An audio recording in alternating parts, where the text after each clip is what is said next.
Hi everyone, welcome to our weekly Q&A session, and today it is my pleasure to welcome here our coach Alina. So Ali, it's really nice to see you. How are you today? Thank you so much for inviting me, Veronika. I'm really glad to be here. I'm doing great. I hope that you're great too. I heard that you're going on a vacation soon, so I'm so excited that you get to experience that after a long time of hard work. Yes, absolutely. I'm also really looking forward to it, to our family vacations. And right, so, but before I'm really glad also that I got a chance to talk to you. And I hope everybody who is listening, please share your questions, and we are very happy to answer. And actually, from the last Q&A, there are a few questions that have been left unanswered. So I have prepared them for today. So let's start with them. And first one is from 55 Porter. What should somebody think about when they close their eyes to drift off, to avoid thinking about falling asleep? What type of happy thoughts will lead to drift off? Very tricky question. What do you think, Ali? What are your thoughts? Yeah. Well, first of all, I think I got this question so many times because it's such a common wondering that if me thinking anxiously about bedtime can create hyperarousal, then what should I think then about? And Mhm, so there we seem to fall into this whole struggle of like now trying to figure out what to think, and that mhm, adds even more pressure on us. And so the usual answer that I give to this type of questions is to, first of all, from the physiological perspective, it doesn't really matter what kind of thoughts we think, because thoughts themselves, they are not creating sleep, they are not making sleep impossible by default. The only thing that creates struggle for us is this kind of pressure, right? So in terms of like there are no right and wrong thoughts, it's more about what uh, kind of like thinking or what kind of approach allows you to do less about controlling the outcome. And so sometimes it might include like reminding ourselves of that, okay, I am safe, or I don't control this process, so I don't have to figure this out, or whatever sort of reminders that can help us put in place us in a less um, pressuring state. That mhm, could be helpful, but ultimately we don't have to think happy thoughts. We don't have to really kind of like scrutinize every single thing that comes to our mind, because essentially our thoughts, especially around like that happened during insomnia, they're kind of meaningless, meaning that our brain comes up with a bunch of thoughts. A lot of them are automatic, we don't really control them, and so we don't really take them too seriously when they happen. And so when we are no longer bothered by having to figure out what to think, then we start naturally do less about this whole situation. And still, no matter what thoughts are, it's still helpful to keep embracing the outcome, whatever it might be the next night. So whether we think the right thoughts or not, sleep will happen when it happens. And this is something that is helpful to keep in mind when we are approaching bedtime. What do you think, Veronica? Do you mhm. have other thoughts on that? Yeah, absolutely. I totally agree. And it was really helpful, like what you say, like we don't have to figure out what to think about. The important is like not to pressure ourselves to maybe think the right thing before bedtime, because it creates more struggle, it creates more effort, more pressure. And when we think that we have to be in this kind of like a perfect mindset, then it's this another layer of pressure and struggling for us. So we don't struggle only with sleep, but now we struggle also how to think the right things, right? So it's very challenging, and in this way, when we just admit to ourselves, like, okay, my brain just needs to send me these catastrophic thoughts, my brain just needs to think about this, what if I don't sleep tonight thought, and when we just accept them for the time being, like part of our falling asleep process or part of our evening, and we don't kind of like think this is wrong, this shouldn't be happening. Like, of course they are happening, because right now my brain is in kind of this hyperarousal state, so of course it thinks these scary thoughts, right? But and when we kind of like normalize this experience, it becomes for us less frightening, less scary. And when our brain understands, like, oh, this person is not scared anymore of such thoughts, then our brain doesn't have this need to send these thoughts over and over again to us. So this is my 2 cents to this topic. And I think we can move on to another question that we got from Dhanalakshmi. And he's asking, I struggle to fall asleep, but I have no issues maintaining it once I sleep. How to befriend the wakefulness after continuous days of lack of sleep? So, what do you think, Ali? What are your thoughts Yeah, on sleep I on think insomnia? yeah, I think the struggle with falling asleep is something that like I've personally went through this. For me, it was less about maintaining it, but it was more about this falling asleep. And I totally understand that befriending wakefulness after we've had a series of very rough nights um, might be more challenging. So in a way, let's reduce the pressure by recognizing that it's okay that befriending wakefulness as a concept will take time to kind of like sink in and be internalized. And for the time being, we might not perfectly befriend wakefulness. Maybe a lot of times we might find ourselves fighting it, trying to push it away. And it's helpful just to acknowledge the moments when we are in a fight, and just to admit, okay, right now I'm fighting this, and I don't have to force myself to befriend wakefulness, because we cannot really force befriending in itself.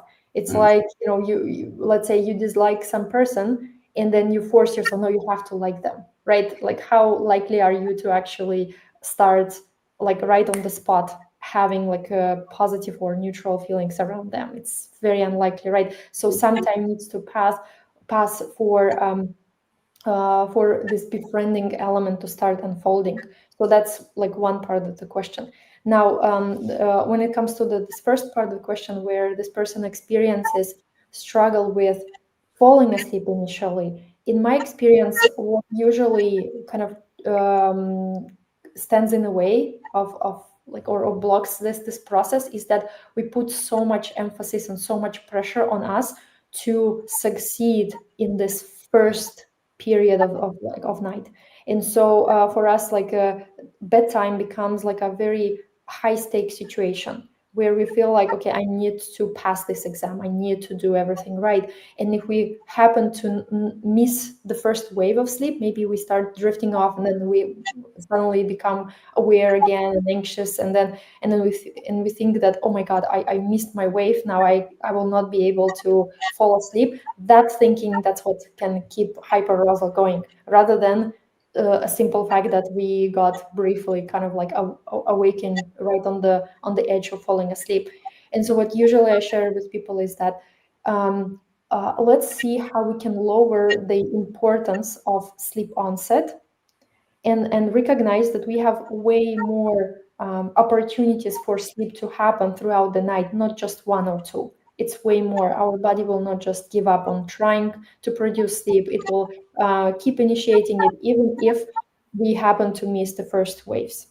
And in a way, by allowing ourselves to take as much time as we need to fall asleep, that can reduce so much pressure. Because in reality, like, even after recovery, or even before insomnia happens for people, I think all of us can remember or recall some nights when it took us longer to fall asleep for whatever reason.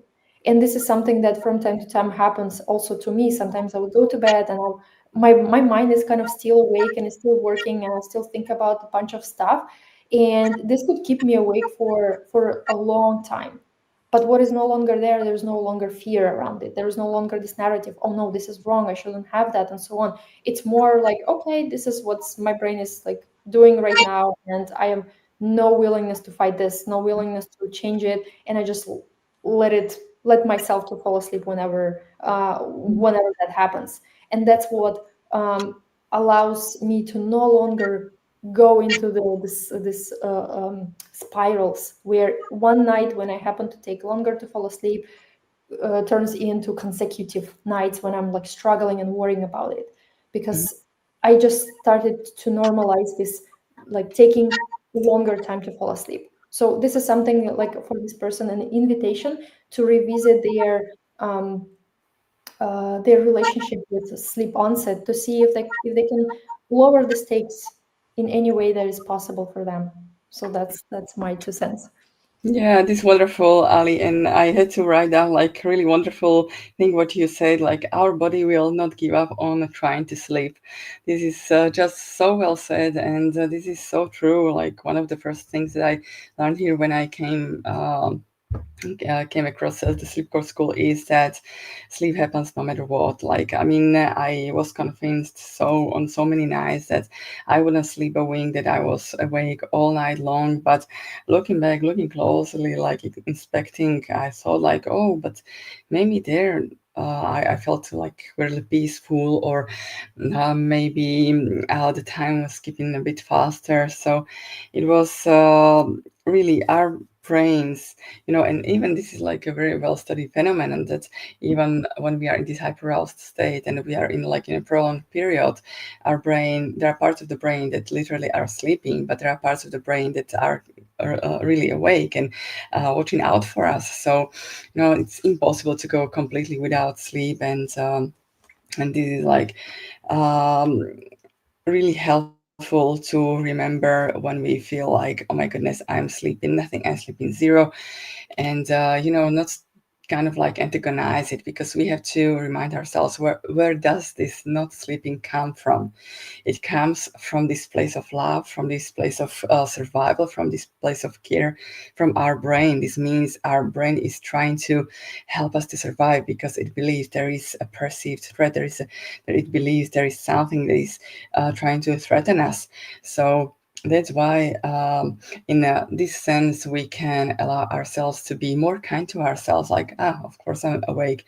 There is this confusion in my brain that there is a possible threat out there, and my brain's just trying to protect me. And when we are more kind to ourselves, then it becomes easier for us, even the nights with little perceived sleep. So, right, and now we have. A question that came just now from Suo. So, hi coach, I'm not doing very well. So sorry to hear this. I have to take my classes in the morning, and I'm scared how I will next day if I don't sleep, and as my classes are in the morning, I freak out. What should I do? Uh, is it my relapse? It is my relapse. I was sleeping well some months ago. So, what do you think, Ali, when we have something important in the morning and we should be ready for it? What are your thoughts? Yeah, I would say for Suo, I think it's a very common situation when we have something important like to do the next day, and then the stakes start to go up, and we feel the need to somehow protect ourselves, protect our sleep, because it feels like it's not just that we are facing wakefulness itself, but also what that wakefulness might potentially mean about my next day, about my studies, about my performance, functioning, and so on and so forth. And this is something that we call secondary attachment. And there is a really good video, and I usually point people to that video on the Sleep Coach School channel. If you just type like in the search secondary attachment, there is like a really good video where Coach Daniel explains this phenomena and also suggests like a very helpful approaches or perspective shifts to soften that. But in the brief, I would say that first of all, normalizing that when we have something kind of important, when there's something that is significant that is happening in our lives, uh, our sleep might be a bit more disrupted the night before, and this is something that is typically is seen in, let's say, athletes who are about to give like to do some competitions and so on and so forth. Even people without insomnia but having something important the next day, they might struggle with their sleep night before. And what makes sense is to kind of like also see that just because we had, let's say, a rough night, it actually doesn't predetermines the outcome of the day. It Mm. can still surprise us in a way that we do not expect. Maybe what we fear to be a terrible day actually turns out a day when we function quite well. Maybe we are tired. That's not like, we don't deny that the possibility that we might feel tired after a rough night. Maybe we will feel groggy, or maybe we might feel a little bit like, anxious, but it doesn't automatically mean that we cannot handle the next day. And so what this journey kind of invites us to observe is to see that despite having sleep challenges, how our body is still able to take care of us during the day. Just noticing, hey, I had, let's say, zero sleep night, and then I actually went through the whole day. I did it somehow. Maybe I was not the most productive person, but I somehow did it. So that already um, tells me something about my capacity to withstand the discomfort. Maybe I'm stronger than my brain tends to think. And so we start questioning all those fearful beliefs that say to us, I will not function the next day, and let the experience teach us there. So having this kind of like open mind, curiosity, rather than this fear and instant like trying to shield ourselves, that could be very helpful, just to see like, okay, probably my brain is not telling me the whole picture, and probably I'm way more capable and have a greater capacity than I think I have. So Mhm. I Yeah, hope that that was helpful for so. yeah, absolutely. Maybe one thing that comes to my mind is one of the topics that shows up when people are saying like I have something important the next day. There is another group of people who say, I'm lucky that my work is flexible. And this can be a little bit challenging because when we feel like, oh, we have the luxury of flexibility, when we can do things the next day, then we tend to more like catch up on sleep. We tend to more like sleeping in the morning. We tend more to chase after sleep, and this is not always a most helpful thing because when we after a long night of trying to sleep, then when we finally fall asleep and when we try to make up for the lost sleep in the night, then our brain, we are basically teaching our brain that there is something to chase, there is something to make up for, there is something we have to achieve. And but if you would have this kind of more or less a strict routine that we wake up every day at 7 a.m., then we do our stuff like whatever happens, then we are teaching our brain like, hey, you can manage even if the night was challenging. You can manage all the things, like basically like you explained it, Ali, that you can manage somehow. And when you learn that even a bumpy night, even on 0 to 9 sleep, you still can function even in the morning, then you are teaching your brain an invaluable lesson, and you will actually giving your brain proofs like, hey, you don't have to chase so much after sleep because you can still manage after such a difficult night. You so all in all, what I would say is you don't have to um, be so disappointed or so scared of these morning classes, because they are an opportunity to teach you so that you can manage. So I hope Yeah, this was. actually, this is a good point, and I just want to add something to what you said, Veronica, because in my experience, that I'm observing like different people in different life situations, right? So some people have like really a lot of responsibilities outside of like sleep world.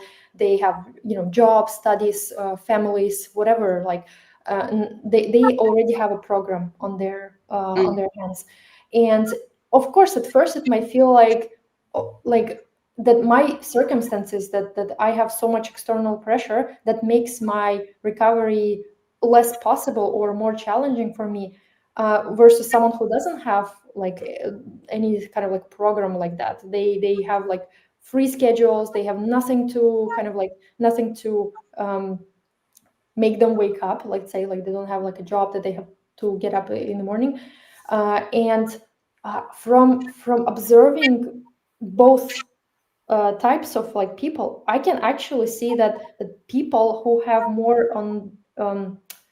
responsibilities tend to easier navigate the recovery process, rather than someone who has basically they need to kind of come up with stuff else than solving sleep.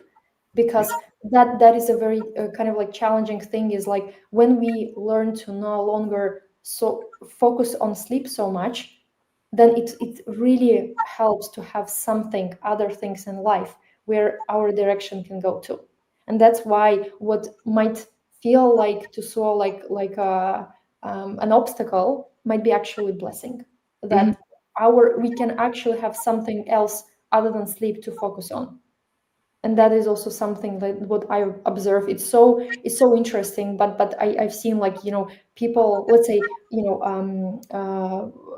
mothers who just had their babies, and they have to wake up a bunch of times during the night. They tend to actually be on this journey, and build their resilience pretty quickly.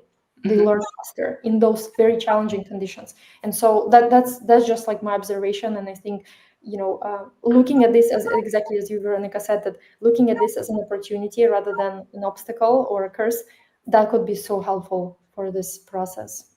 So Yeah, yeah. absolutely. Thank you so much. Okay, actually, we have a nice comment from Darling Guitar regarding this topic. I have had the same experience, but I am a full-time musician, singer, songwriter, and excited from the night before, and then I have another show the next day, and it's like I can't go to sleep. I'm not nervous, I'm just excited about the concert before that and the next. And I know I want to be rested for my next performance, but it seems like I can't shut my brain off. Yeah, absolutely. The hyperarousal doesn't only come from fear, it also comes from excitement. Thank you so much for commenting. And another nice comment is from Misty Cato. Our body will not give up on trying to sleep. This is liberating.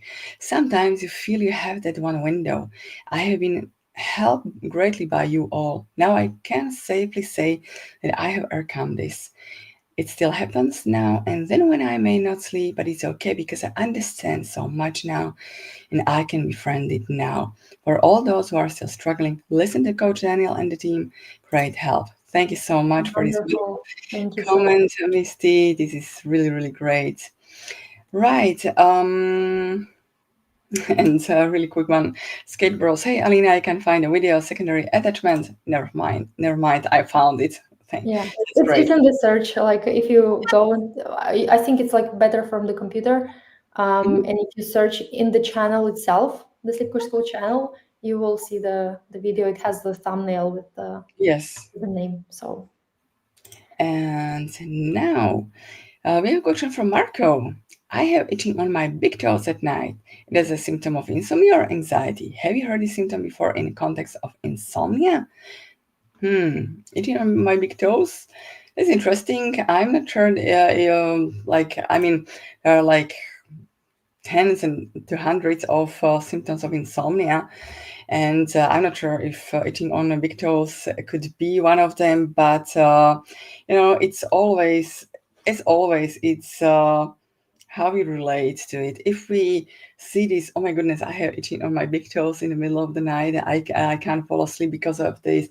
This is an obstacle. And when we start to add fear on it, then it can become a little bit bumpy. But if we say like, I have this itching, it's a normal thing right now, then uh, we our brain tends to even uh, ignore this kind of symptom, like, yeah, it's whatever, when we kind of like normalize this.